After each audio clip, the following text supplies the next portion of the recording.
ব্রাহ্মণবাড়িয়ার আখাউড়ায় শাহ পীর কেল্লা বাবার মাজারের 7 দিনব্যাপী ওরসের দান বাক্স থেকে পাওয়া গেছে 12 বস্তা টাকা ও সোনা রূপা সহ বিদেশি মুদ্রা। সকালে মাজারের দান বাক্সের টাকা গণনার কাজ শুরু হয়। সোনালী ব্যাংক ও মাজার মাদ্রাসার শিক্ষার্থী মিলিয়ে অর্ধশত মানুষ গণনা কাজে অংশ নিয়েছেন। এছাড়াও ভক্তদের দেয়া পশু পাখি ও অন্যান্য সামগ্রী মাজার কর্তৃপক্ষের জিম্মায় রাখা হয়েছে। মাজার কমিটির সহসভাপতি জানান, গণনা শেষে চূড়ান্ত অর্থ সংগ্রহের পরিমাণ আনুষ্ঠানিকভাবে ঘোষণা করা হবে। এর আগে গত 10 আগস্ট শুরু হয় মাজারের 7 দিনব্যাপী ওরস।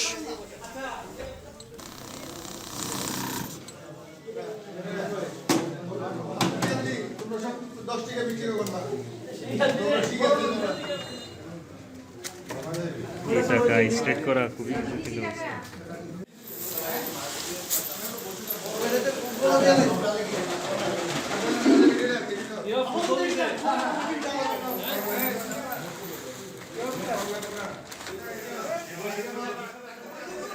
গণনা কার্যক্রম শেষ হলে আমরা জানতে পারবো যে টোটাল টাকাটা কত। দেন আমরা এটা সোনালী ব্যাংকে আমাদের যে মাজারের নির্দিষ্ট অ্যাকাউন্ট আছে সেই অ্যাকাউন্টে জমা দিয়ে দেব।